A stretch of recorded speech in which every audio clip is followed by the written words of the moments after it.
കാണാൻ ഇടവരത്തില്ല ഞാൻ ഭഗവാനോട് പ്രാർത്ഥിക്കാം. എനിക്കിനി കാണാതിരിക്കാൻ പറ്റുമെന്ന് തോന്നുന്നില്ല. പ്രണയം എപ്പോ വേണേലും സംഭവിക്കാം. അതെ അതെ, പ്രണയം എപ്പോഴെങ്കിലും സംഭവിക്കാം. അങ്ങനെ പണ്ടൊരു തവണ പ്രണയം സംഭവിച്ചോണ്ടാണല്ലോ അവിടെ നിൽക്കുന്നത്. ഒന്നും ഇവിടെ അവസാനിക്കുന്നില്ല. എല്ലാം ഒരു തുടക്കം മാത്രം. ലച്ചു, അതെ, ഇവിടെ എന്തോ സംഭവിക്കണേ എനിക്കറിയണം. എന്റെ പൊന്നളിയ, ഞങ്ങൾ ഈ അളിയനെ ഈ മാമനെ പുറത്തു ഇറക്കിയതാ.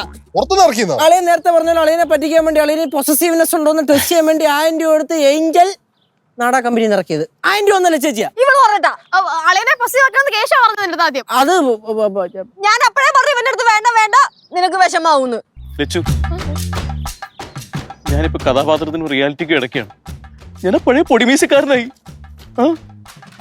അളിയാ ചേട്ടാ, ഞാനേ എന്റെ ജീവിതം ദേ ഈ നിൽക്കുന്ന മനുഷ്യന്റെ ഒപ്പം ജീവിച്ച് തീർത്തോളാം. എന്റെ ജീവിതത്തിന്റെ പായക്കപ്പലേ വേറൊരാള് തുഴയുന്നത് അത് ഞാൻ സമ്മതിക്കില്ല.